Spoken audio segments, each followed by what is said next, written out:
Boa noite, pessoal.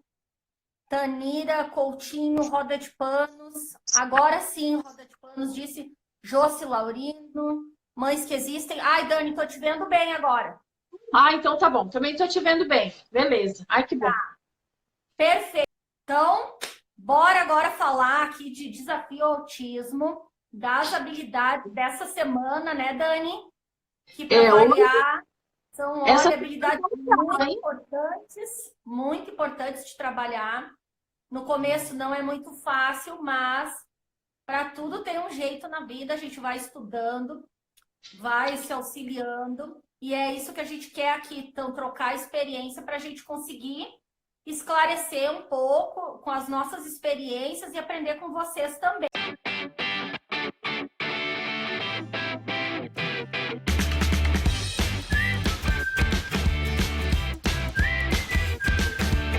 A gente escolheu aqui um esquema para falar das habilidades, porque como a gente já vem falando nas lives, tudo é uma engrenagem, tudo é uma cadeia, né? Quando a gente vai percebendo que, conforme a criança vai desenvolvendo algumas habilidades, vai abrindo portas para ir aprendendo outras coisas e assim sucessivamente, né, Dani? Semana Isso, passada a gente percebeu isso quando falou da coordenação motora fina, da imitação, quando falamos da comunicação não verbal, que uma coisa vai levando a outra e assim a gente vai avançando. E é hoje quando vai ter muita coisa interligado aí com os assuntos da semana passada, né, Dani? tudo, né? Aí a gente vê, quando a gente chega lá no final, você fala, nossa, mas tudo é ligado, tudo uma coisa tem a ver com a outra. E é assim, o desafio é para isso.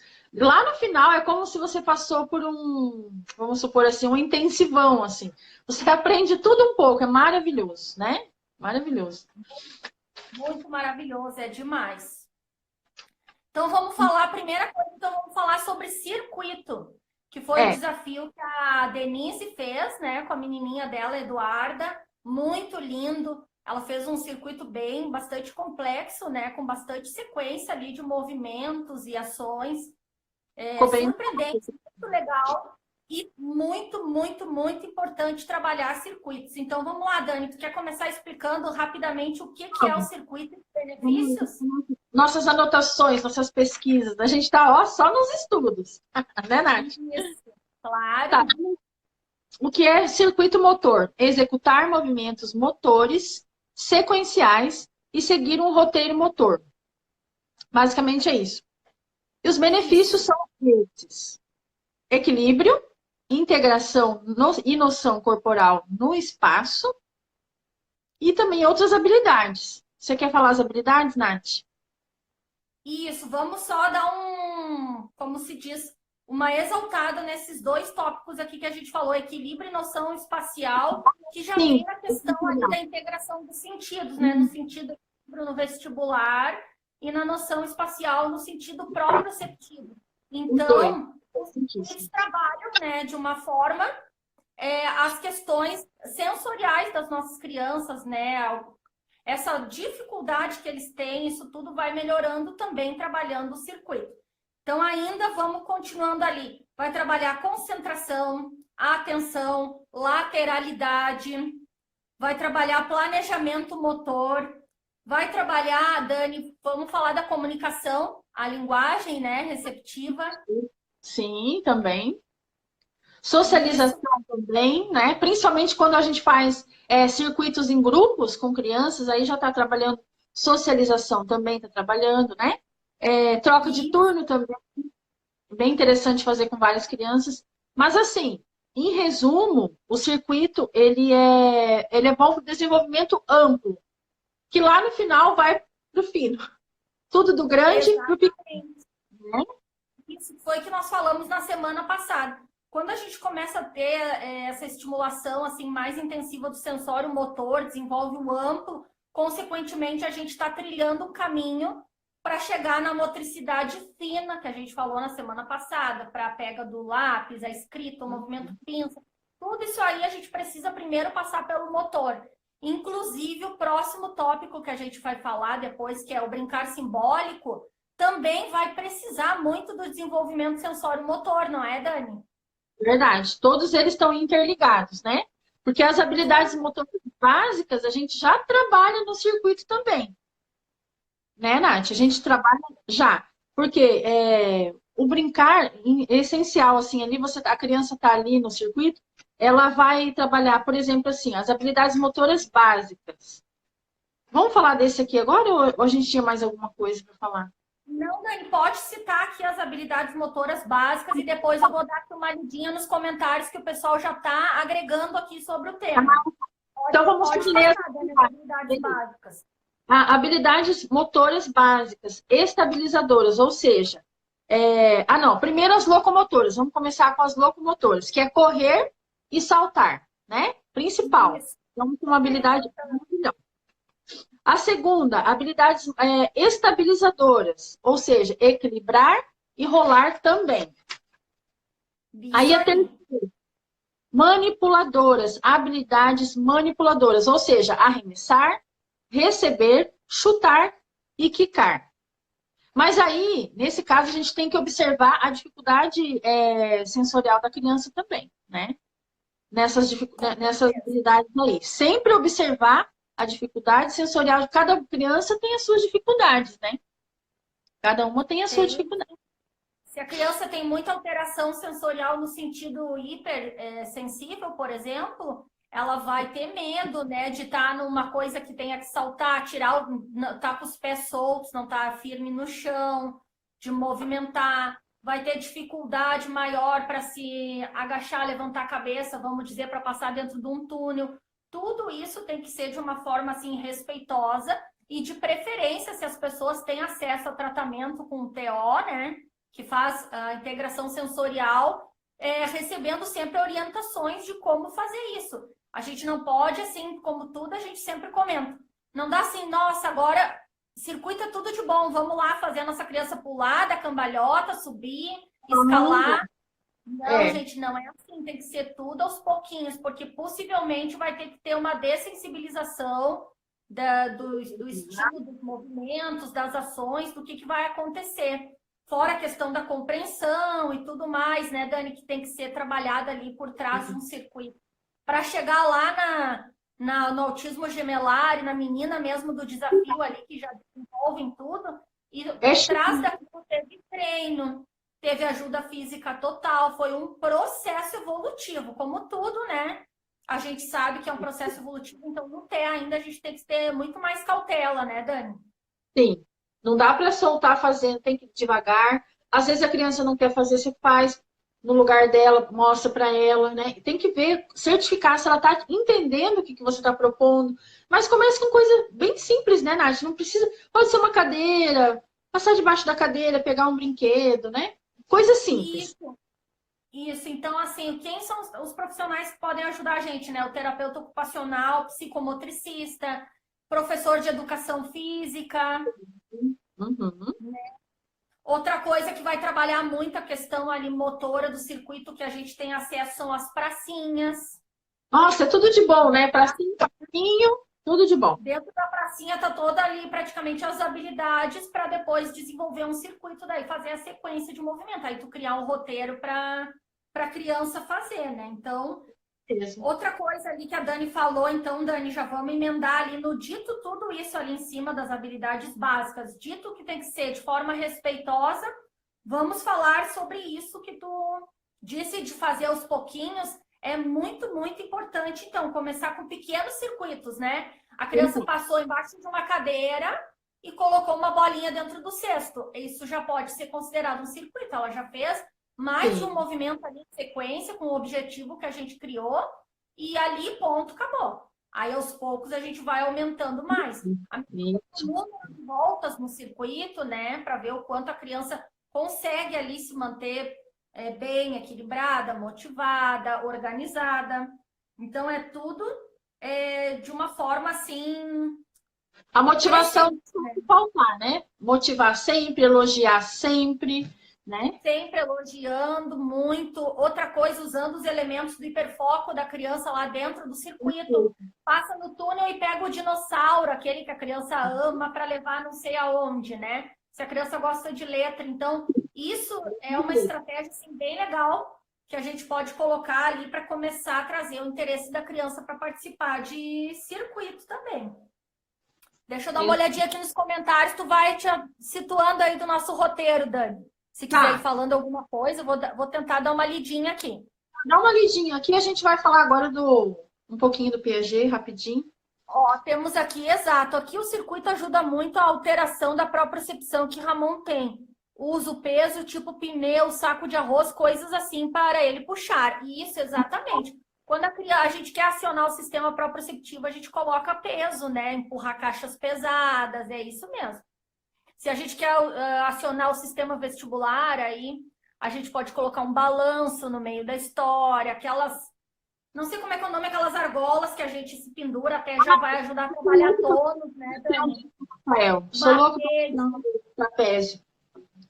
Trapézio com a lycra, assim. Lembrando que, de preferência, se a criança tem profissionais que podem orientar a gente. Principalmente. Claro, a gente não está falando que não pode ser feito, né? A gente faz, eu faço, a Dani faz.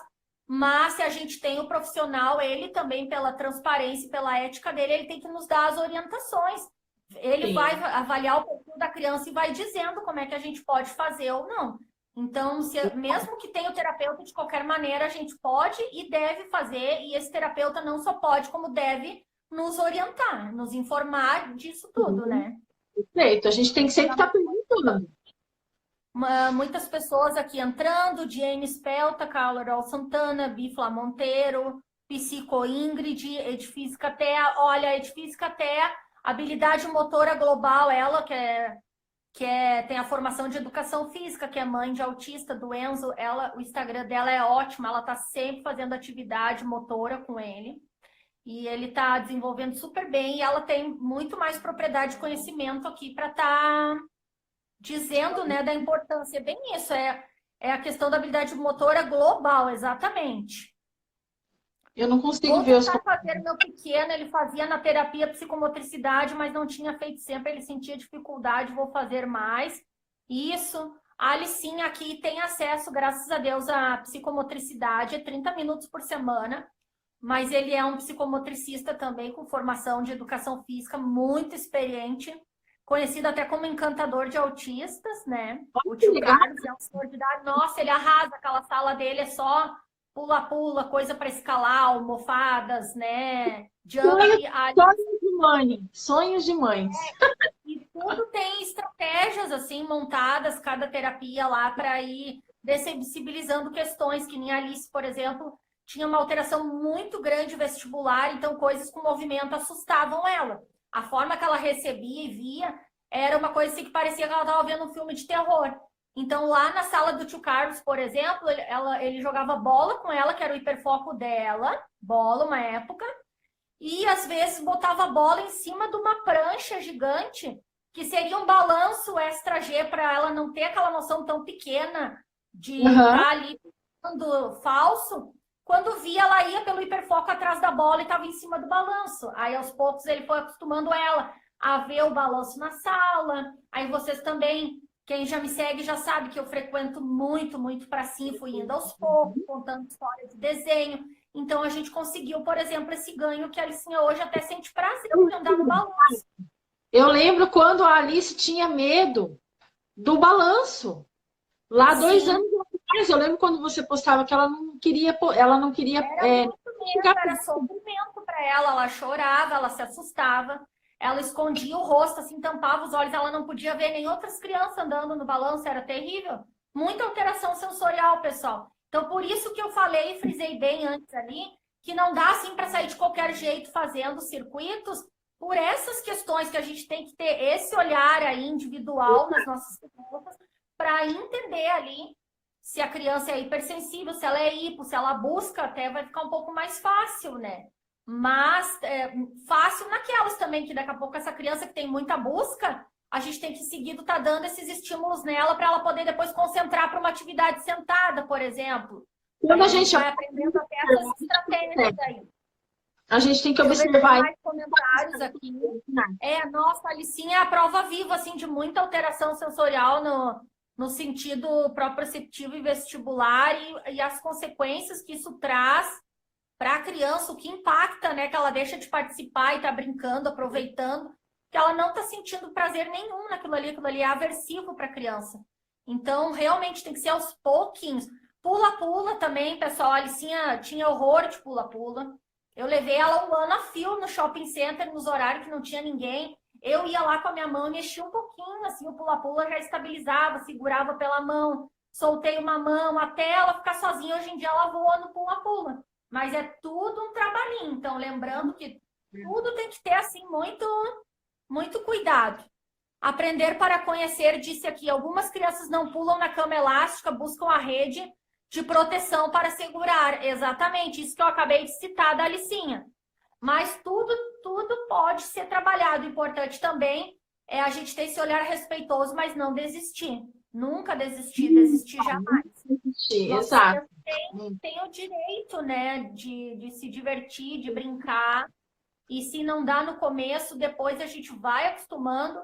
A gente sempre está falando aqui, né, Dani, cérebro, ele é plástico, ele é maleável, principalmente quanto menores, mais ainda. Então, a gente vai trazendo aos pouquinhos esses estímulos e esses sentidos vão se organizando melhor e eles vão conseguindo, eles vão se superando, eles vão refazendo caminhos, né? Conexões neurais, sinapses, como se diz, e a coisa vai fluindo, mas assim, é passinho de formiga que a gente chega lá chega na frente.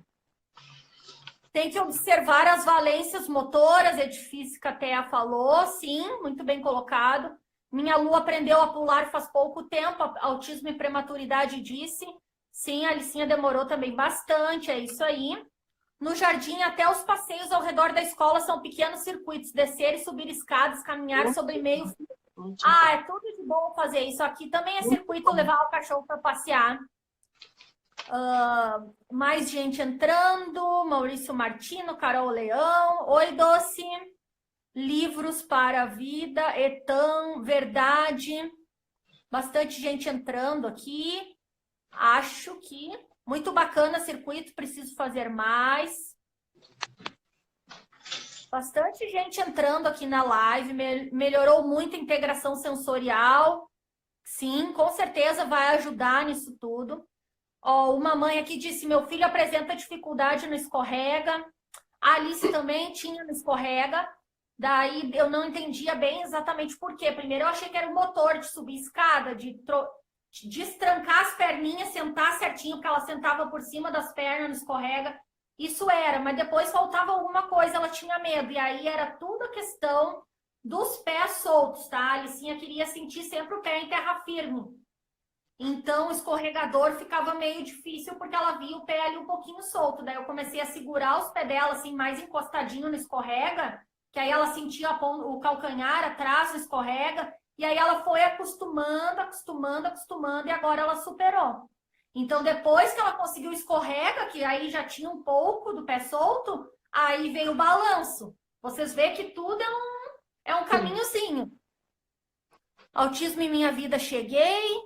Meu filho apresenta dificuldade no escorrega. A Lu buscava a rede ou a minha mão quando aprendeu a pular. Hoje está pulando mais livremente.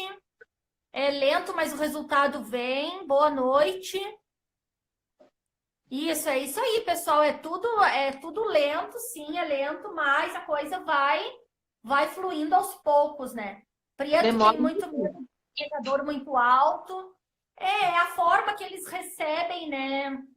As informações, realmente assim é um calo no nosso sapato, né, dos nossos filhos autistas, essas questões sensoriais aí só tentando mensurar, assistindo aquele vídeo que passa muito no YouTube de uma criança que está entrando no shopping center e aí mostra assim que a criança consegue sentir até o barulho de uma bolsa plástica, o som do plástico de uma mulher passando com as compras, que as luzes incomodam, né?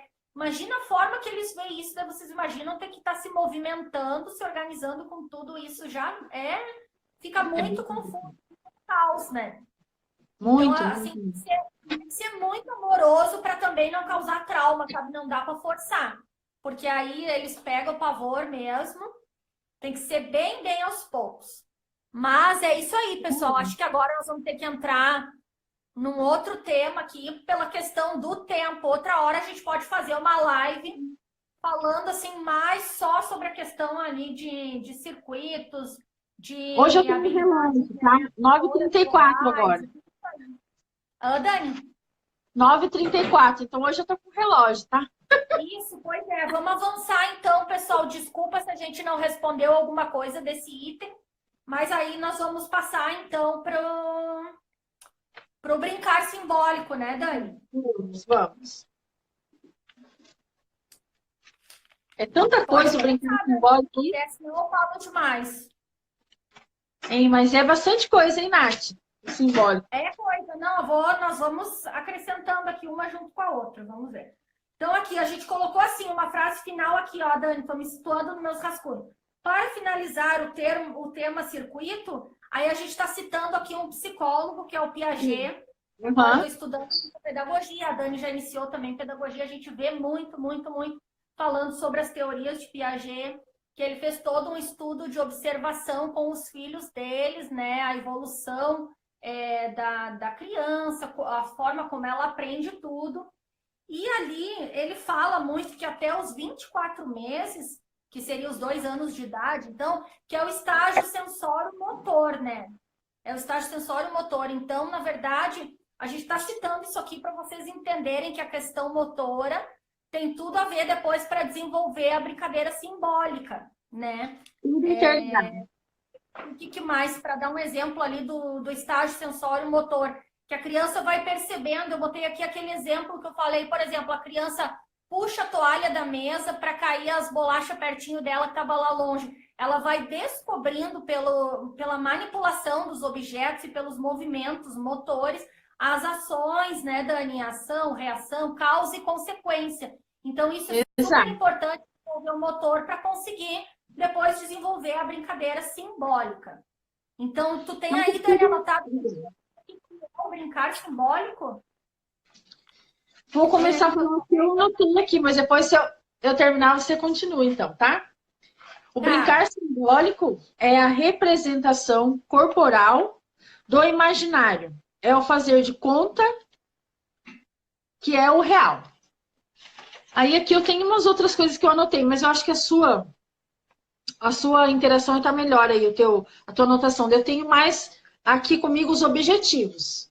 Você pode continuar na definição, então. Vou pegar rapidinho aqui umas outras anotações que eu fiz, então, falando do Jean Piaget, que é esse psicólogo aí, que é muito, muito bom, gente, ler sobre os estudos dele, as pesquisas, tudo isso que ele fez, assim, é muito legal. A gente começa a conseguir, assim, entender mais como funciona, o que a gente precisa voltar até para estar desenvolvendo ali com as nossas crianças esse brincar simbólico, que é algo já bem difícil no TEA, que depois nós já vamos falar por quê também. Então, assim, ele fala muito sobre a função simbólica, né? Que é a capacidade de usar as representações mentais, que pode ser palavras, imagens ou números, né? Então, a brincadeira simbólica também faz parte dos processos mentais. E aí é que vem a grande dificuldade dos nossos autistas, porque, na verdade, o cérebro do autista tem um funcionamento diferente e algumas áreas como essa, para o brincar simbólico, não funciona, vamos dizer, entre aspas, da forma como deveria ser. Porque o autista vai ter dificuldade de teoria da mente, né, Dani? Que seria de se colocar no outro, interpretar o outro. Então, e a brincadeira, como é representação, e como o autista tem o pensamento concreto, tem dificuldade de abstração, é mais ou menos por aí que a coisa fica meio complicada para brincar simbólico. Mas não é que não seja possível, só que a gente tem que percorrer um caminho um pouco diferente para ensinar essa habilidade para nossas crianças, né, Dani? Sim. É bem complicado, porque o déficit deles, né, essa habilidade de se colocar no lugar do outro, é bem complicado, eles não conseguem. Então, tudo como as outras coisas, a gente tem que ensinar. Sempre está ensinando. Só que não é impossível, né? Não é impossível, tem que sentar, ensinar, e eles aprendem sim. Porque o simbólico eu digo assim, que o brincar em geral é o ganho que você tem da criança estar brincando é muito grande. Só que para você chegar no simbólico é meio complicado, mas a gente chega, só ter paciência que a gente chega. É parecido quando a gente fala da questão da fala funcional também, gente. O processo do brincar, eu faria uma comparação bastante Mas tá Equiparado, certo. assim, é tão complexo chegar ao brincar simbólico mesmo, que seria entrar no mundo do faz de conta, da fantasia, do imaginário, do Tudo. autista, vamos chegar ao estágio da comunicação funcional. Tem etapas, né? E como tem todos esses déficits, a gente tem que tentar, com estratégias, né? E preenchendo todas essas lacunas para eles conseguirem, com o tempo depois, começarem a criar também. Mas o autista também. Ele pode até ter uma certa limitação, pode menos, mas ele consegue também criar. A gente tem. Inclusive, nós vamos citar aqui depois que a gente tem essa experiência viva, tanto na minha maternidade quanto na tua, né, Dani, de que é possível. Sim, sim, Tem sim. aqui mais uma coisinha, Dani, para agregar aqui rapidamente, que eu anotei. Ó, por exemplo, assim, né, falando nas crianças típicas aqui, né? Mais ou menos ali com 2 anos e meio, elas entram numa fase em que começam a fazer brincadeiras fortemente baseadas na imaginação, criando situações e locais, como brincar lá na escolinha, como ser super-herói, né? Como ser a princesa, como ser o médico, e vão atribuindo diferentes significados aos objetos que manipulam. Então, aí também, ó, que é para fixar do brincar simbólico, por que é difícil para o autista? Porque tu vai dizer para um autista que esse copo aqui é um avião que está voando, sabe? Ele O não vai, pensamento é não, concreto, é lógico, ele vai dizer, ei, ou isso aqui não, isso aqui é um copo, pessoal. Como assim o copo está voando, entende? Então, é mais ou menos, eu tô agora trazendo também um elemento concreto para explicar para vocês o porquê que é meio complexo, que as outras crianças, a imaginação vai muito, muito além, né, Dani? Eles pegam um muito. brinquedo que a gente mesmo, É adultos, assim, rápido. para brincar com aquela proposta de encaixar, mas eles já estão ali fazendo um diálogo com aquelas peças que já E aí viraram zeros de eles outro vão. planeta, não sei mais o quê, Aham. e a coisa vai, vai, vai. E, nossa, é impressionante como eles desenvolvem isso muito, né? Bastante. Aham, sim. Aí, nesses jogos representativos, as crianças representam algo que não está presente, então, no momento ali, né? Que então, daí, voltando à questão da abstração, que é complicado. E o objetivo, né, do brincar simbólico ali na educação infantil, por exemplo, é a maneira com que a criança começa a interagir com o mundo à sua volta e traz para a criança um amadurecimento social, emocional, físico e intelectual. Quando ela está representando esses papéis, quando ela está criando essas interações, esses enredos, ela está desenvolvendo habilidades motoras e psicológicas. E essas habilidades vai ser as que a Dani agora vai citar aqui separadamente, né, Dani? Ah, sim, os benefícios, né? Isso, os benefícios são essas habilidades aí. Então, Uhum. vamos lá. Então vamos lá. Ó, os benefícios físicos é psicomotricidade, a coordenação, o desenvolvimento da coordenação motora, a coordenação espacial em si, não motora, tá, gente? É espacial. Isso. Coordenação motora e visual também. Esses são os benefícios físicos. Então, Ah, voltando lá no negócio do circuito, né? Tem sim, tudo a vamos ver aí com essa parte, né? Quando a criança já está conseguindo lá. fazer lá, já tem essa parte aí para entrar nesse elemento aí, então, dos benefícios físicos. Pode ir para a próxima, Dani. Depois a gente pode falar dos benefícios emocionais, ou seja, a criança, quando ela está criando uma história, ela consegue se expressar e expressar suas dificuldades, suas contradições também, né? Por exemplo, assim, quando ela brinca de princesa e de herói, ela eleva também a autoestima dela, né? Autoestima Isso. elevada, muito importante também. Autoestima é uma coisa super É, importante que a- normalmente o autista não tem sim, muita, principalmente quando ele vai crescendo, né? E é leve que ele tem isso. noção assim, diferente, né? É muito importante. Então, o brincar simbólico já vai trazendo também essa questão do trabalho da autoestima. Da autoestima, isso. E aí também desenvolve os sentimentos de segurança, sentimentos de E proteção, a independência também na brincadeira simbólica, ó, é uma coisa assim maravilhosa. E também reconhece os seus sentimentos. Tudo dentro dessas brincadeiras, de médico ali, princesa, heróis, ou com os bichinhos ali, tudo isso é desenvolvido. Esses que já são é os outro déficit do emocionais. autista, né, Dani? A reconhecer as suas emoções, se entender, né? Compreender o que está sentindo, se está triste, se está frustrado. Então, dentro do brincar, né, as Então, crianças vão desenvolvendo isso. e é no brincar que a gente pode estar trabalhando isso com eles. Porque é difícil você nomear os sentimentos para eles. É complicado. Mas no É, brincar é uma chance de ouro. É ali que você pode conseguir. Aí É muito vamos, bom. benefícios sociais também, a gente não pode esquecer, que é se colocar no lugar do outro, dificílimo para eles, mas na brincadeira funciona, pode ser que comece a desenvolver ali, né? Interagir e aceitar também as disputas, o ganhar, o perder, né? E Isso. interpretações, ser o líder da brincadeira, ser liderado pelo líder.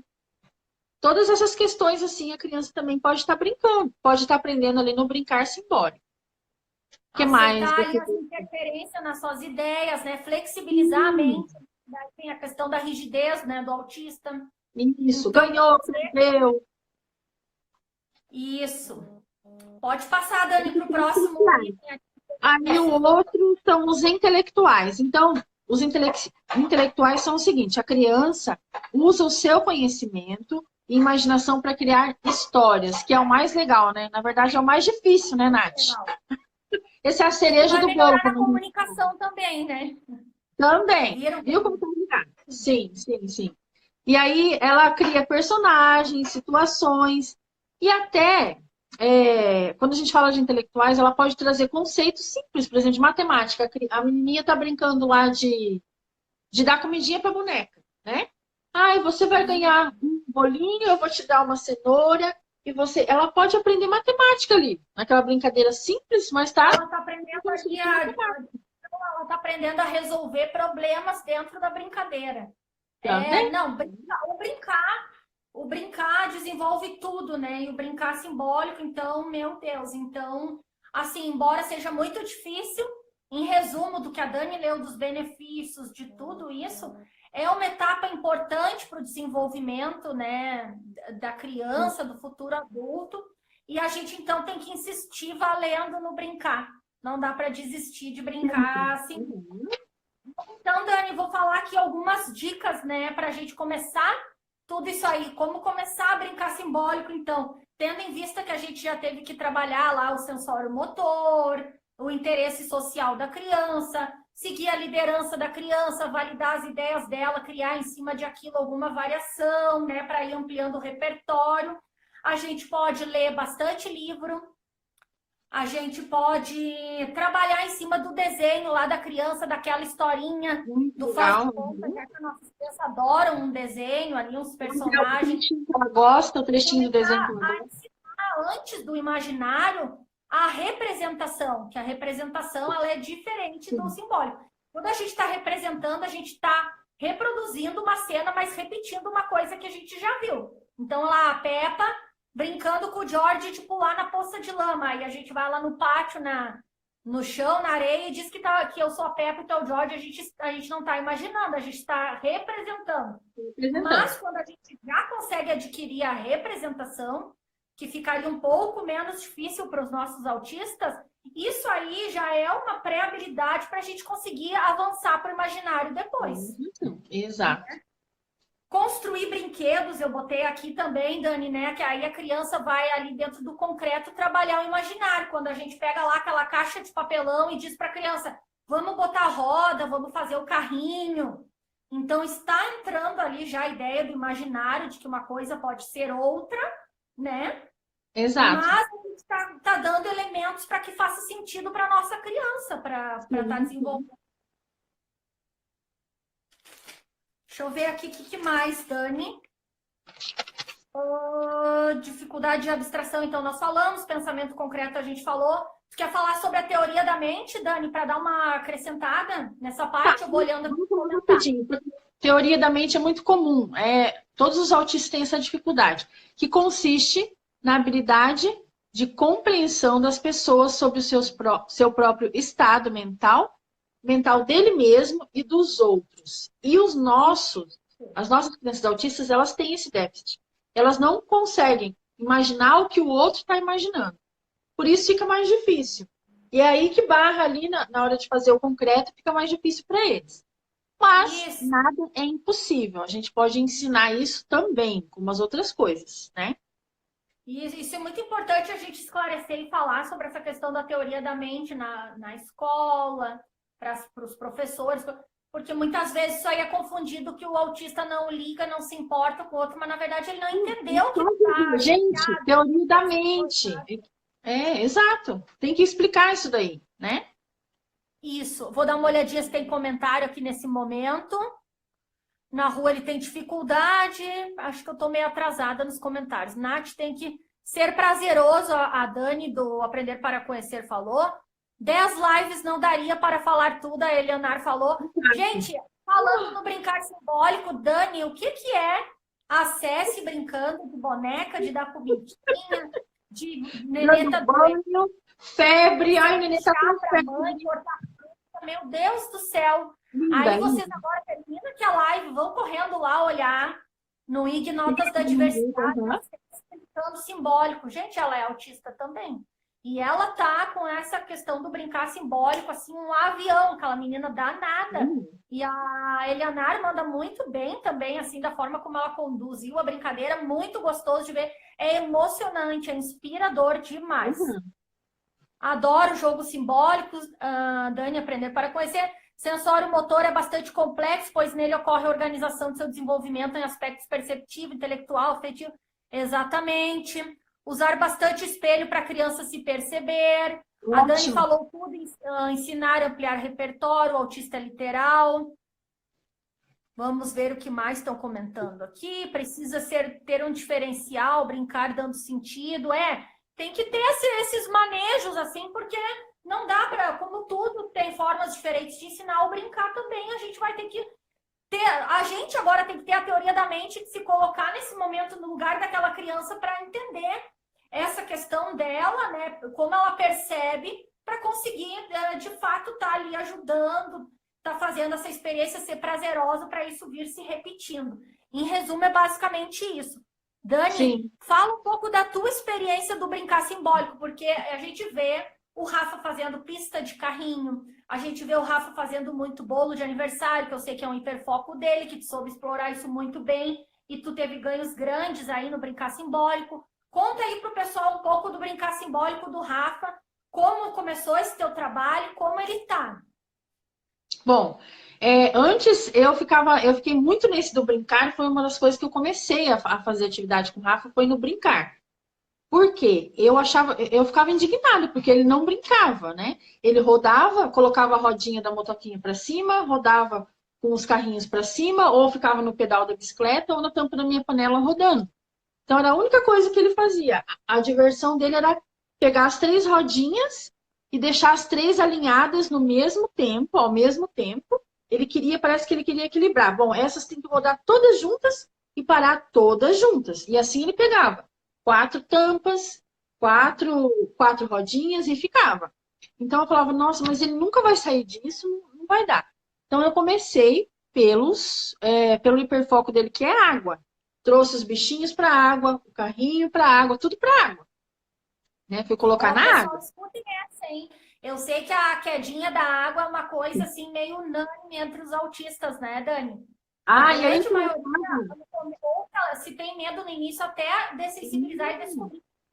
Adoram, né? A água já é calmante, ela é muito legal. E aí, dentro das brincadeiras da água, então a Dani começou... Jogava tudo lá dentro da água. Começou pela água, né? Dar banho nos animais na água, dinossauro na água, as pedrinhas na água, peixinho na água, tudo na água, vai dar banho. E depois eu fui tirando isso para ele. Ele foi vendo, olha que legal os peixinhos. E foi brincando. E aos poucos eu fui tirando. Depois eu vi que, e a princípio, assim, ele achava legal eu fazendo as vozezinhas. Ai, que bonitinho, não sei o que. Fazendo, né, forte assim. Então, isso daí chama a atenção da criança. A princípio, aí ele só ficava olhando, não participava, mas depois começou a entrar também. Então, assim, o meu início com ele, o desenvolvimento dele, foi as brincadeiras, porque eu ficava muito preocupada. Vamos dar uma reforçada no segundo elemento que tu acabou de trazer aqui, porque isso é incrível, até isso já serve para mim também, que estou desenvolvendo o simbólico, né, com a Alice, e para todo mundo. Então, ó, a primeira dica ali que a Dani deu da experiência dela, né, foi a questão de usar água para começar a tentar trabalhar uma brincadeira simbólica, mas dentro daquele contexto ali sensorial, né, uma coisa diferente. Depois ela falou fazer as vozezinhas engraçadas, aquelas famosas onomatopeias, muito. Fazer aquele tipo de representação mesmo, assim, que a gente está como se estivesse dublando aquele outro personagem para chamar a atenção da criança. Essa aí é uma dica de ouro que funciona muito normalmente.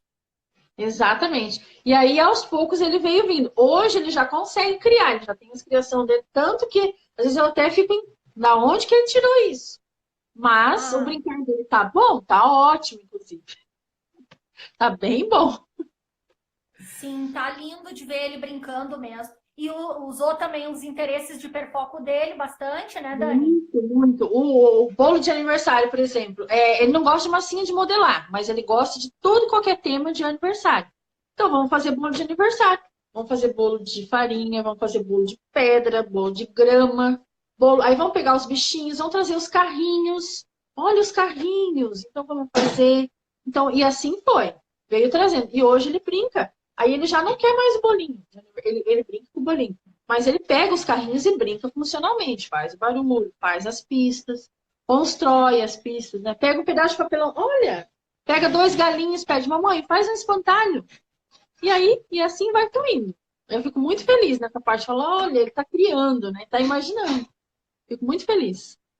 Sim. Ô, Dani, para finalizar aí na tua experiência, acrescenta uma outra coisa que hoje de tarde, quando a gente fazia o roteiro que tu me contou, que tu ficou um pouco preocupada com a questão das atividades pedagógicas. Fala aí. Verdade. Porque eu pensei assim, Vai dar um gancho para minha fala. ah, tá. Ele tem muita dificuldade na coordenação motora fina, né? Ele gosta de letras e números, mas ele não gosta de pegar na caneta. Então eu falei, meu Deus, eu fiquei tanto no brincar, fiquei tanto insistindo dele brincar direito, dele brincar funcional, que eu me esqueci. Eu deixei meio de lado, ele não gosta de pegar no lápis. Ah, mas vamos brincar. Vamos brincar porque ele precisa brincar. E ficou muito no brincar, mas os ganhos foram bons. Hoje em dia eu penso, não, eu acho que eu fiz certo. A gente vai pelo instinto, mas ele tá com a imaginação super boa. Tem que trabalhar a coordenação motora? Tem. Mas nessa parte do brincar, que é muito bom, ele tá bem, né? Então, só que eu tinha esse dilema assim comigo. Poxa, podia ter insistido mais nessa parte, né? Mas tudo bem. Sim, a gente sempre tem essa questão da culpabilização, assim, de pensar, ai meu Deus, será que eu fiz da forma certa? Eu não devia ter ensinado isso aqui, perdi tanto tempo com isso, como é que eu não me atentei a tal coisa? E o gancho do que a Dani está falando, que na verdade, quando ela disse para mim que ela fez isso e que ela achou assim, que ela demorou para ir mais para atividades de um cunho mais pedagógico, da questão de preparar a criança para a escolarização, né, Dani, essas habilidades, assim, todas. Eu disse para ela que eu acho que não, que brincar é tudo de bom, que como tudo aquilo ali que a gente citou antes, vocês já viram, né? Os ganhos que traz o brincar. E já eu, no meu caso, eu já pensei assim, meu Deus, por que eu não brinquei mais com a Alice? Porque a Alice já tem um desenvolvimento cognitivo na parte, assim, de cunho pedagógico, mais facilidade, ela sempre teve interesse em letra, número, uma pentelha de 2 anos que já ficava assim, tu trazia um livro para ela desse tamanhão, cheio de bichinho de desenho, e ela ia com aquele dedinho dela lá para apontar para o número da página minúsculo num cantinho. Era notável o hiperfoco, o interesse em números, em códigos, em letras, e essa quedinha aí é muito comum entre os autistas, a gente sabe. E várias vezes os terapeutas assim queriam meio que me puxar a orelha e falavam para mim, Nath, não fica ensinando para ela letra e coisa, porque ela vai aprender a ler com tal idade, agora não é a idade dela, agora ela tem que estar no sensório motor e ela tem que brincar. E, de fato, o que eles me diziam, eles estão certos, é verdade. Mas, de fato, eu tenho que explicar uma coisa também para vocês, que a gente vive autismo 24 horas por dia. E os terapeutas não. E eles não entendem que, às vezes, para te acessar uma criança autista, não adianta tu querer também implementar aquilo que é para a idade da criança, e a criança está zero interesse naquilo ali. Zero, zero, zero. Porque vai ficar muito aversivo e tu vai ficar naquela insistência e vai deixar também de aproveitar uma janela de aprendizagem. Então, assim, embora eu pense que eu sempre deveria ter insistido em brincar mais com a Alice, porque é óbvio que para mim estimular essas atividades pedagógicas foi ficando mais fácil pelo interesse que a Alice demonstrava, né? Pelo retorno que eu tinha. E quando tu brinca com uma criança que ela vai te ignorar ali, não tá nem aí, como se diz, cagando e andando lá, ignorando, é claro que para a gente, né, é muito desafiador a gente manter a nossa motivação de continuar insistindo numa competência que a criança não está afim e que é difícil para ela. Então, tem que ter esse trabalho da gente entender que a gente tem que tentar, mas tem a questão das janelas. Então, o que que eu fiz? No meu caso, eu tirei a fala da Alice por número, por letra, comecei a ouvir as primeiras palavrinhas dela, foi assim. Foi certo. Só que aí, o que que eu peguei e comecei a fazer? Outra coisa também que eu já vou dizer aqui para vocês. A minha dificuldade em brincar simbólico, né? Porque nós pais, muitas vezes, não é o caso da Dani, mas o meu é. Eu me vejo com muitos traços autísticos, então eu também não tenho, assim, um repertório, nunca tive também na minha infância de um imaginário tão grande assim, sabe? Eu fui criada numa família grande onde eu tinha uma irmã que inventava as brincadeiras, que aquela ali é o gênio da criação. Ela é pintora, ela faz e acontece. Cada dia da semana ela inventa uma coisa nova, tá sempre inventando, uma mente criativa. Então eu aprendi a reproduzir muito bem as coisas, mas baseada dos modelos muito dela. Eu nunca tive assim essa abstração tão boa também. Então é bastante desafiador para mim como mãe, porque a gente tem que acabar assim fazendo um cursinho de aprender a brincar como criança, você observando outras crianças. Quando a gente vai nas praças, nos ambientes, que tu começa a ver que não é aquele brincar assim ditadinho, de regrinha, tem que ser uma coisa assim mais solta também, né? Então, meu caminho foi, assim, diferente, né? Mas também a gente logrou ganhos com isso. Porque daí depois eu comecei a fazer o monstrinho do alfabeto, que come as letras, a sopa de dar de comer para criança de letrinhas. Então, a gente também consegue, voltando ao assunto dentro dos hiperfocos, trazer, assim, ludicidade e ir desenvolvendo essas outras competências aí. Então, assim, eu também tenho a minha parte, Dani, que eu também penso que a forma que eu fiz, talvez, né? Mas eu freiei bastante a questão das letras, porque com certeza a Alicinha já estaria totalmente alfabetizada se eu tivesse continuado, assim, no pique que ela estava, né? Eu dei uma pausada, mas sem, assim, também fechar essa janela e tenho tentado, dentro desses meios, né, achar caminhos para acessar essa brincadeira. Então, também é possível. Então, tanto resumo da ópera, tanto a Dani como eu, a gente não está errada em nenhuma das partes, né, Dani? Não, não. O importante é a gente não desistir dos objetivos e a gente entender que o caminho pode ser diferente, que vai ter essa questão que é mais difícil, porque, claro, é super simples tu ir brincar com uma criança que vai sair te dando trela e retorno de tudo que tu propõe, ela topa, sim, mas a gente já está acostumado com isso, né, em vários sentidos, né, com nossos filhos para as outras coisas, e para o brincar é a mesma coisa. A gente, então, em resumo, assim, que eu e ela a gente concluiu, é que não tem, assim, bem exatamente uma receita de bolo, mas o que faz parte mesmo da receita, o ingrediente é todo dia, nem que seja uns minutinhos, colocar uma pitadinha ali do brincar simbólico, não desistir disso, sabe? Não pode desistir. Porque a criança, ela tá receptiva para ali, tá recebendo tudo, as informações, as brincadeiras, você traz o hiperfoco delas, devagarinho você vai conseguindo. Mas você não pode, não, ela não desistir, não pode. Tem que todo dia um pouquinho. Eu sempre falo, tem muitas mães que perguntam, falam no direct para mim, ai, mas meu filho tem 2 anos, por onde que eu começo a estimular? Eu falo sempre, começa a brincar. Primeiro lugar, brincar, né? O brincar é a primeira coisa. Depois, aí você vai para as outras atividades, mas brinca, senta, brinca, simbólico, que é muito bom, muito importante para eles. Eu não consigo ver os comentários, é uma pena. Alguns comentários aqui, meu filho gosta de pular, dica para esse hiperfoco. Aí, ó, vamos botar lúdico no pular, pula, pula, pipoquinha, pode ser a música. Tá pulando nos galhos, a gente tá subindo numa árvore, filho, né? Vamos, o macaco quer pegar as bananas, a gente tem que pode colocar o circuito também. A brincar para ensinar os nossos filhos a brincar. Eu cheguei a essa conclusão. Se você lembrou, se você brincava quando era criança, assim, que a gente brincava bastante, gente que tem, assim, 30, 40 anos, a gente brincava bastante. Então é só voltar lá atrás e lembrar. Porque hoje em dia, às vezes, a gente esquece, né, de como que brincava, né? E tem que brincar, a criança precisa de brincar. Isso, a Dani aqui do Aprender para Conhecer está dizendo que tu deu função para um brinquedo que só servia de autorregulação Isso, aí a criança vai ampliando o repertório, vai ficando Isso. com estereotipia. Se bem que vem muito do perfil sensorial das crianças e da necessidade de estereotipia, Depende, que né? hoje também de tarde a gente falou, né, Dani? Uma outra hora a gente vai fazer uma live sobre isso, porque a Alice tem Sim, uma tem muita necessidade coisa. muito grande de fazer movimentos repetitivos, né? O que dificulta também já para trabalhar brincar simbólico, para ela explorar objetos de forma funcional. E já o Rafa já não apresentou isso por muito Não, tempo, né? é Então muito também, difícil. claro que a gente tem que frisar aqui que o que a gente está falando é uma maternidade, um autismo e outro autismo, mas o espectro é super amplo Enorme. e bastante desafiador para todo mundo, né? Então, cada um ali sabe quais são as dificuldades que tem, mas, acima de tudo, não desistir é o que prevalece, com certeza. Vamos ver mais comentários. Vocês Muito bom, programam as muito bom. brincadeiras antes de apresentar as crianças? A Dani Fonseca perguntou.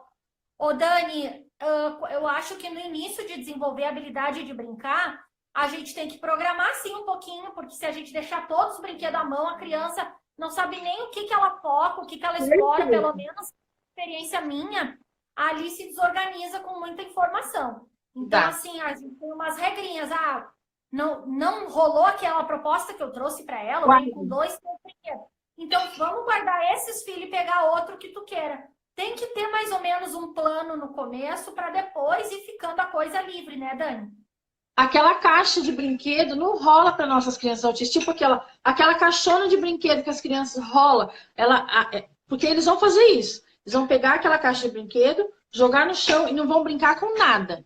Então vocês têm que esconder os brinquedos, dar aos poucos, vai dando aos... Aí fica mais legal se você deixar guardadinho lá. Eu não deixo, é só os carrinhos que ficam ali, o resto eu guardo tudo. E aí fica muito legal, porque eles estão vendo todo dia, né?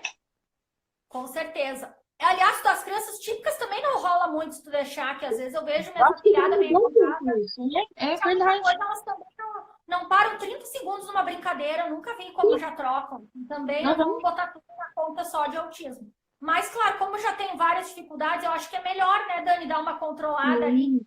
Vamos brincar agora disso, né? Olha, Até tem uns comentários aqui. Os comentários bem legais aqui, Dani, falando. Uma mãe ali falou que a filha no começo não parecia que não ia imaginar, e agora ela já disse que é fada e voa, que ela já tem até medo que a guria queira tentar sair voando. Que legal. Não é possível, né? Tem aqui mães falando que acham que tem traços também de autismo, que também tem dificuldade de brincar simbólico. Claro, pessoal, com certeza. A gente já sabe que o autismo é de causa genética, né? 80% é causa genética. Quando não é da mãe, do pai, ou a junção ali dos dois. Então, o fenótipo ampliado, que a gente chama, esses traços, porque a gente não chega a estar dentro de um diagnóstico, se der as nossas características lá para um neuro ou um psiquiatra, ele não chega a nos fechar, porque a gente acaba não tendo prejuízo, de repente, na comunicação, no social, não tem estereotipia ou alteração sensorial. Tem algumas coisas básicas que a gente não entra, mas em muitas outras a gente entra, sim, mas isso é super normal, tá, pessoal? A gente ser meio obstando, assim. Aquele ditado... Eu não tenho, acho que não tem, é mais do meu marido mesmo. Mas viu, daí tu já viu no teu marido um pouco, entende? Eu acho, assim, no geral, a minha teoria é que a fruta nunca cai lá muito longe do pé, alguma coisinha ali. Se não for na mãe e no pai, tu vai ver na árvore... como é que a gente diz? Árvore hereditária, né? Genealógica da família. Sempre tem essas questões aí, pessoal. Cuidado, Laura. Vou te falar a hora. 10h07 agora. Eu acho que a gente vai ter que continuar o outro em outra live. Nós vamos abrir uns minutinhos, daí outra, Dani. Então, vou ir falando aqui até cair a casa, tá? Beleza. Não consigo identificar o hiperfoco do meu filho, mas ele ainda não apresenta nada. Tem que ir trazendo coisas para ele também descobrir um interesse nele, né? E esses interesses às vezes mudam.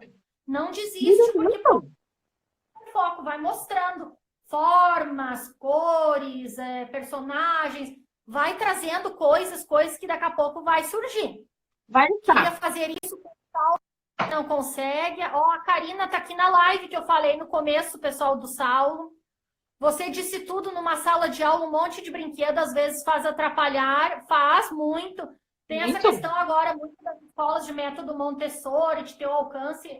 Eu acho super legal, mas assim, naquelas, eu tô sempre lá na escolinha da Muito Alicinha rápido. dizendo, vocês não acham que tinha que pelo menos dizer para as crianças botar de volta as coisas, para a Alicinha isso aí não rola, ela não consegue, ela acaba se prejudicando, tendo tanta coisa assim na frente dela, assim, ela vão ter, sabe? Não dá. A Lulu faz isso, joga tudo no chão, a Alicinha já teve a estereotipia de jogar os objetos no chão. Só pra Vai ver. cair a live, Dani. Hã? 25 segundos, vai cair a Tá live aqui. outra. Beleza. Tá. Já vamos voltar então para outra para a gente concluir ali o pedacinho final, que vai ser uns minutinhos, pessoal. Imitação lava. Falar da imitação, aba, e até que a mãe desafiadora está aqui também na live conosco. Uhum, isso. 5, 4, estamos caindo. Muito agradecida aí por essa parceria com vocês e com a Dani.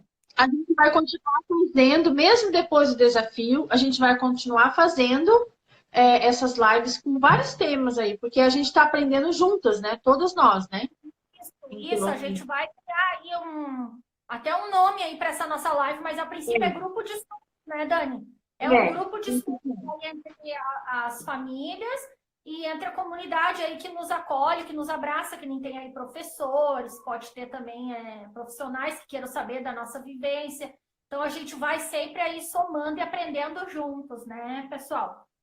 Vamos ver, então, ali a gente chegou a concluir a teoria da mente, chegou, então, a deixar ressaltado que o brincar simbólico a gente não deve desistir, jamais, pessoal. Tem crianças que estão lá, adolescentes, começando a trabalhar mais o imaginário, a desenvolver, mas não tem problema, até porque ali a gente também tinha notado ali nos estágios do desenvolvimento de qualquer indivíduo, na verdade, dos processos mentais e tal. O Piaget até diz ali que tem a fase pré-operatória, que é dos 2 aos 7 anos, tem dos 7 aos 11, 12 anos o operatório concreto e dos 12 em diante o operatório formal. Que aí isso aí entraria, pessoal, outra live eu entro nesses temas, a gente pode estudar e falar, mas é o que a gente fala da teoria cognitiva, tá?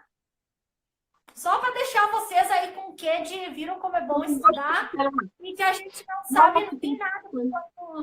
Quanto mais a gente estuda, a gente mais tem necessidade de estar aprendendo outras coisas, né, gente? É verdade. Vamos ver aqui, a galera está interagindo aqui conosco. Então, agora, pessoal, teve uma mãe que pediu para nós, para a gente fazer uma de seletividade alimentar, ela pediu. Tá anotado. Tem outro tema, seletividade, comorbidades. Vamos falar sobre a comunicação quando chegar na fala funcional, esses assuntos assim de interesse de todo mundo, como começa tudo. Estereotipia, inclusão, tem muitos assuntos mesmo que a gente pode aí estar estudando juntas e aprendendo mais. Pô, essas teorias aí do Piaget dá uma live, gente. Tudo isso dá muito assunto. Então agora, meus amores, a gente vai entrar no terceiro tema, né, Dani? Que aproveitar aqui que autismo e prematuridade está aqui, a Mariana, que é a mãe da Lulu, que acabou de comentar, inclusive, que a Lulu é super seletiva, que foi quem fez esse desafio, que, aliás, ela tá lá, uma fofa, fazendo as imitações ali, motoras, né? E ali, o que aconteceu de diferente? A gente já teve, falar aqui do tema TDAH, sim, podemos fazer live sobre isso também. Deixa eu ler aqui, Dani, um pouquinho adicional de entrar ali. Sabe o que é muito legal? Além da rede, tantas dúvidas que geram conhecimento, a semana bomba. Com certeza, é muito lindo isso. TDAH mais autismo. Isso aí, pessoal. Então, eu estava contando lá do desafio da Mari e da Lulu do autismo e prematuridade. O que acontece, pessoal? Nós já tivemos um desafio, né, do nosso 4 autismo, que era da imitação. Que na live passada, Dani, a gente até explicou sobre uma coisa que estava acontecendo recorrente, que seria considerado um erro, no sentido da gente saber se a criança está imitando ou não, que era a questão de não dar o comando verbal para não ser linguagem receptiva, que era apenas fazer a ação e dizer para a criança, faz igual, ou faz assim, faz isso. esclareceu e falou muito sobre isso na live passada e veio a calhar muito bem mais um desafio sobre a imitação e ainda que ela ilustrou muito bem ainda a imitação usando o método ABA, né? Que é um método com comprovação científica. É o único método, na verdade, assim, que tem comprovação científica e com eficácia hoje em dia.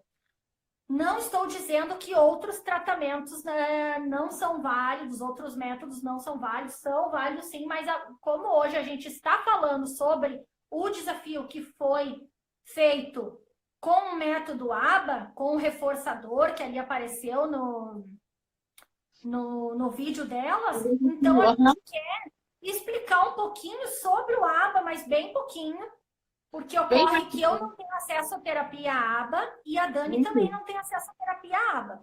Mas a gente vai lendo, se informando e a gente, na verdade, no cotidiano, acaba aplicando muito, né, dessa ciência para fazer gestão de comportamentos, né, Dani, para extinguir comportamentos que não são bons e para reforçar comportamentos bons, que foi isso que a Mari, a mãe da Lulu, fez lá. Então, vamos ler aqui, Dani, rapidamente o que a gente escreveu, porque, como a gente falou, a gente está estudando sobre, nós não somos terapeutas ABA e não temos acesso à terapia ABA, a gente apenas está estudando aqui como foi feito o desafio da Mari lá, que está mandando super bem, aliás, né, no como ela está aplicando ali com a Lulu.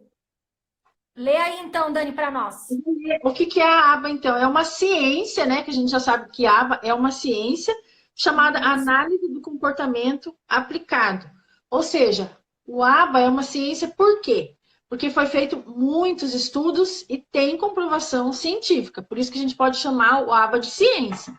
Então, quer dizer, comprovadamente... Tem uma testagem grande, né, Dani? Tem uma testagem muito vasta, não é assim meia dúzia, 100, 200 pessoas testaram. Isso é muito estudo. Para ter comprovação científica, tem que passar por uma série assim, bem mesmo grande de testes, né? De várias coisas, que daí agora nós também não vamos adentrar explicando o que é que faz a comprovação científica, mas basicamente é isso. Pode continuar você sobre os reforços positivos e tudo mais, você pode falar então. Isso, então ali, né, a ABA, né, a Dani traduziu para o português, análise do comportamento aplicado. Nem eu nem a Dani falamos inglês, mas vem então do Applied Behavior Analysis, né? Então ela trabalha no reforço de comportamentos positivos, né? É o único que tem evidências científicas, né, para ser considerado mais eficaz. Então, ele trabalha com aprendizagem sem erros, pessoal. Aprendizagem sem erro, que é instruções iniciais imediatas, né? Para garantir o sucesso. Com o tempo, esses avisos vão desaparecendo. E com isso, diminui a frustração, né, da criança, porque não tem erro. E vai aumentar a motivação.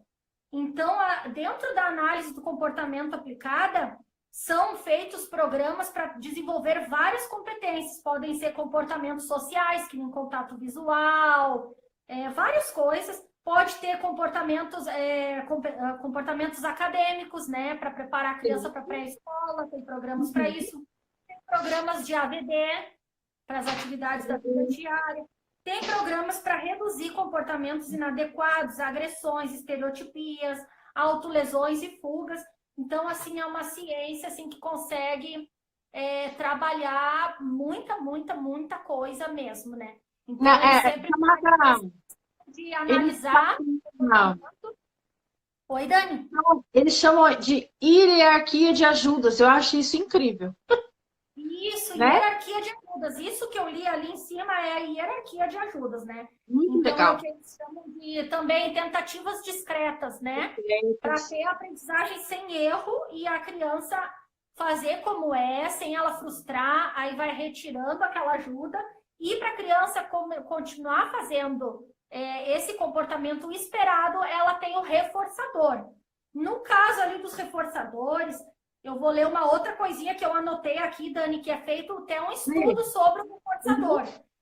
Então, acho que a mãe da Lulu tá aqui, ela vai escrever aqui, vai me corrigir se eu estiver errada. mas eu acho que dizem que é os reforçadores arbitrários, que na verdade, assim, são coisas que são feitas uma testagem com a criança.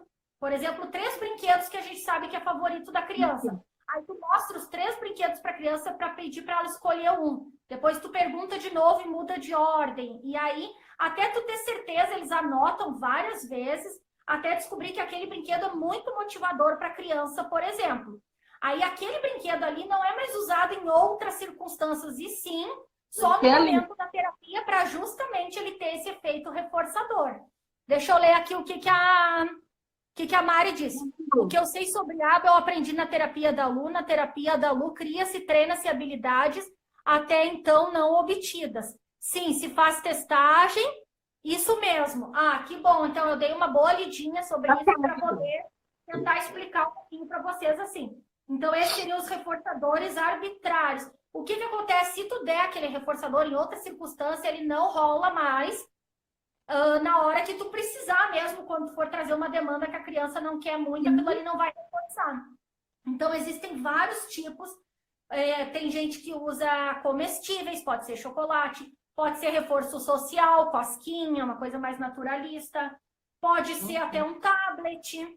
E no caso ali da Lulu, que eu achei fantástico, fiquei encantada de ver que o reforçador dela era uma moeba. Sim, eu achei tão legal. Ou seja, ela desenvolveu ali, ela atingiu o objetivo, ela fez a imitação correta, e ainda no reforço ela estava manipulando ali de uma forma muito funcional um brinquedo. Então, eu achei muito legal ela fazer dessa forma, trazer isso pra gente, porque pouco mesmo, é um percentual muito baixo, não quero mentir, mas eu acho que estatística, eu acho que, olha, uns 30% aí dos autistas com diagnósticos têm acesso a tratamento de terapia aba. Ou seja, pessoal, muito pouco. Porque é caro, não tem também tantos profissionais, tem muitas regiões que não tem, né? Então, assim, é muito legal ela ter feito aquilo ali, mostrado ali na atividade, porque claro que a gente não vai fazer tudo isso em casa, a gente não pode montar um programa nem nada, mas por que não usar essa ideia do reforçador, sabe, pessoal? A Dani usa, por exemplo, a gente citou hoje outros de reforçador em outras circunstâncias, né, Dani? Fala aí, Dani, como é que tu faz pro Rafa fazer uma atividade que ele não tá afim, por exemplo? Assim, as mães sempre perguntam, nossa, mas ele faz as atividades. Gente, às vezes ele fica 5 minutos só numa atividade. Mas eu sempre estou negociando com ele. Filho, vamos fazer essa atividade aqui? E daqui a pouco você vai andar de bicicleta. Daqui a pouco você vai lá fora. E aí ele sabe quantas. Ó, a mamãe vai fazer 3 atividades com você. 3. Aí ele fica contando, ele faz, ele sabe que tem começo, início e fim. Terminou essa. 2. Mais essa daí. Mais a terceira. Então, isso é um reforçador também. Porque eu falo para ele, aí você vai brincar lá fora. E depois eu ainda uso de novo. Aí depois ele brincou lá fora, ele vem para dentro, ele quer desenho. Aí eu falo, ok, vamos fazer mais 3 atividades e depois a gente vai colocar o desenho para você. Então, é um reforçador também, né? Eu faço assim, só negociando com ele. Então, o que eu acho que... Não quero falar bobagem aqui, mas o que eu acho que aí dá uma diferenciada e a gente explica o porquê que o aba ali tem o reforçador imediato, porque é para a criança conseguir associar que aquilo ali ela teve porque ela fez tal comportamento esperado, né? Por isso que o reforço é imediato. Mas no caso do Rafa, por exemplo, que já tem um desenvolvimento bom da linguagem receptiva, ele já compreende, já tem uma noção de tempo. Então a Dani consegue dizer para ele assim, olha, depois que a gente fizer isso aqui que a mamãe quer, esse treino grafomotor, a gente vai brincar, vai olhar o desenho que tu quer assistir do Cocomelo, sei lá eu, e aí funciona. Mas é um reforçador também, pessoal. Então, essa comparação que eu quis trazer para vocês. Como, por exemplo, a gente também agora aqui tem que ressaltar que se a criança fez uma coisa que não era para fazer e 1 minuto depois tu já vai dar uma coisa para a criança não incomodar, tu tá reforçando o comportamento ruim, porque daqui a pouco a criança associou que ela fez aquilo ali e ela ganhou uma coisa legal. Então, a ciência aba é muito legal, é muito embasada. É uma coisa muito, muito mesmo, assim, pensada, estudada, é impressionante. Eu, no dia a dia, uso várias questões, assim, com a Alice, que tinha, de comportamentos, assim, que não eram legais, de estereotipias também que ela tinha. Interessante aquela parte. E eu reduzi tentando fazer os manejos, assim, de acordo com a análise do comportamento, observando o comportamento, vendo qual era a função daquele comportamento, que todo comportamento é visto como uma função, né? Aí, o que eu estava fazendo depois disso que estava reforçando e o que então eu não deveria fazer, como eu deveria agir. Então, assim, foi show, show, show a Isso é Mari ter feito. maravilhoso. É maravilhoso porque a gente tem toda aquela situação do antecedente, do que acontece e o que você pode fazer depois.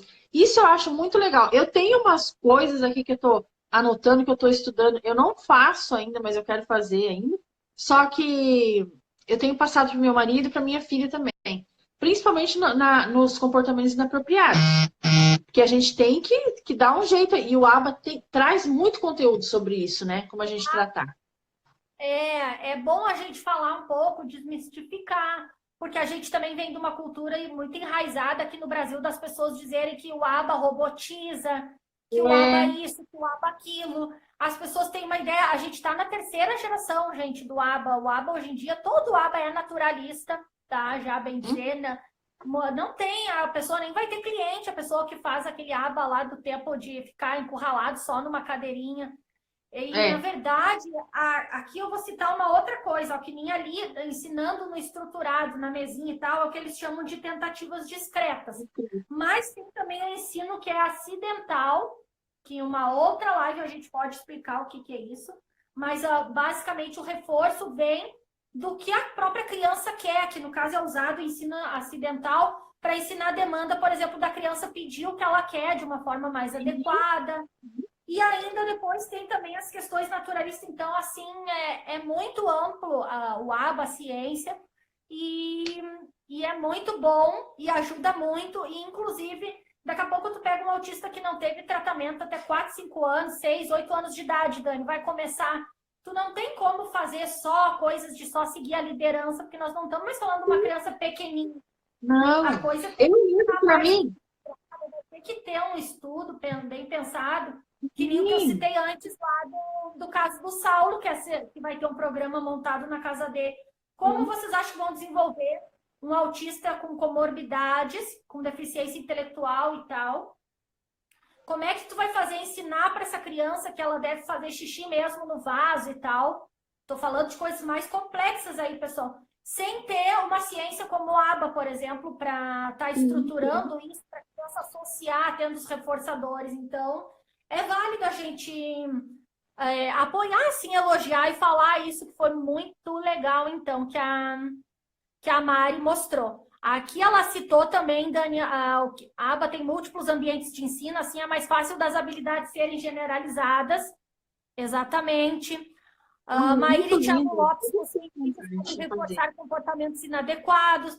Sim, o modelo Denver também surgiu baseado na ciência ABA. Ele é um modelo para crianças pequenas, de seguir a liderança. A diferença é que o ensino não é assim, esse de erros, é de menos para mais, mas tá tudo dentro ainda da ciência ABA. Já reforcei comportamento errado sem perceber e para retirar o bom. Exatamente. Queria muito ter, mas está inacessível. Tenho pelo plano da Unimed, estão fazendo um bom trabalho. Não podemos reforçar comportamentos errados, exatamente. O ABA é caro e difícil de encontrar, mas a Unimed tem. Tem famílias que entram com liminar na justiça, daí para conseguir que os planos cubram essas terapias. Enfim, nós não vamos entrar assim no falar do ABA, porque na verdade seria até negligente da nossa parte, porque tanto eu como a Dani, como a gente falou, a gente não tem acesso a essa terapia, a gente lê, estuda, a gente observa os outros, a gente vê o resultado que traz, né, Dani, para muitos resultados bons, né? Muitos. Às vezes o método não dá tão certo para um, não dá para outro, mas assim, numa média geral, a gente vê muito, muito progresso. E eu achei muito, muito fantástico mesmo ali. Então, só para esclarecer, não quer dizer que para reproduzir o desafio, seja obrigado também a dar o reforço ali imediato ou esses arbitrários, como foi o que a Mari mostrou. Pode ser um Eles só elogio, pode quiseram ser dar uma simplificação, né, Nath? Eles só quiseram demonstrar que se, por exemplo, a criança menorzinha, por exemplo, talvez precise de um reforçador. Só para dar esse exemplo, na verdade. E também que a gente vem falando desde o início dos desafios autismo ali, que é super importante, é sempre elogiar a criança, né? Elogiar a criança é um reforçador também, dizer parabéns e tal. Então, querendo ou não, o reforço ele existe, né? Dentro da nossa estimulação, a gente tem que... Não, a mãe está dizendo ali, pode ser elogio? Pode ser elogio. Elogio é maravilhoso. Se a criança gosta do elogio, se a criança gosta de cosquinha, tem que ver o que aquela criança precisa, que às vezes para algumas crianças não adianta, não reforça. Pode ser bolha de sabão pode ser um reforçador também. Então, Sim. você tem que conhecer o seu filho e usar o que ele gosta mais. Isso, alguém comentou aqui que a Maíra tem curso de aba para os pais. Sim, eu quero fazer. Mas então, Dani, eu acho que já deu mais uns 15 minutinhos aqui dessa live. Já deu. A Aninha daqui a pouco está lá já me esperando. Também não queremos tomar muito tempo do pessoal. Hoje a gente acabou aqui sem querer, passando um pouquinho, porque o assunto também era mega amplo. Principalmente ali o brincar simbólico, né? Quer dar algumas considerações finais aí, Dani? Eu quero dizer que amanhã eu vou começar a olhar. Hoje não consegui ver os desafios, mas eu sei que está tudo lindo, tudo maravilhoso. Amanhã eu vou tentar a olhar todo mundo lá, porque hoje eu não consegui. Gente, tá chegando tanta prova, tanta coisa bonita, né, Nath? Não sei se você conseguiu ver hoje. Eu assisto de madrugada tudo. Eu não consegui. Tem um comentário legal aqui, Dani, falando sobre reforçador. Deixa eu ler aqui rapidamente. Dizendo que adesivos está sendo reforçador para criança. É muito legal. Tem essa técnica que a gente faz na escola ou em casa. Aqueles painelzinhos com estrelinha que a prof não faz para os aluninhos de tu ganhou 3 estrelinhas. Eu ganhava na escola, gente, aquilo ali era um reforçador. É verdade, verdade. É bom a gente desmistificar também um pouco assim essas questões aí do ABA. Às vezes também a gente vê muito profissional que não está querendo atualizar e entender um pouco também disso, dizer que não quero robotizar o teu filho, a gente faz. Mas acontece que se é daquela forma que vai trazer o resultado para nossa criança, entende, gente? A gente tem que estar muito ligada, muito atenta em tudo isso. E obrigado, Mari, então, por ter feito esse desafio aí, ter trazido para a gente esse conhecimento, esse falar sobre a terapia ABA, então. Obrigada a todo mundo aqui que participou da live. Vocês são demais, meninas. Muito, muito com vocês. A Dani também arrasou, emocionou aí a gente contando do desenvolvimento do Rafa no brincar simbólico. Esse lá estava tão lindo também. Então, a gente tem que seguir aí em frente. Tem que ver o que é reforçador para criança. Criança típica precisa de reforçador, pessoal. Olha só, a criança que faz uma coisa errada, às vezes não entra em castigo, aqui tem compreensão, vamos falar de uma típica, então. Tu não vai usar mais teu celular porque tu bateu no teu irmãozinho. Gente, isso não é analisar comportamentos, não é a gente dar um reforçador para ou extinguir um comportamento ou para ampliar o comportamento, né? Então, por que não para os autistas que ainda, no caso, precisa, né, ter uma dinâmica, uma didática diferente, formas diferentes de ensinar. É verdade. Deixa eu ver se tem mais comentários. Mas eu acho que é isso, então, pessoal. Acho que é isso aí. Agora aqui travou um pouquinho aqui os comentários. Perdoem quem eu não tenha lido aí dos comentários, mas eu acho que ficou legal assim. Vamos encerrar, então, Dani, essa live. Vamos.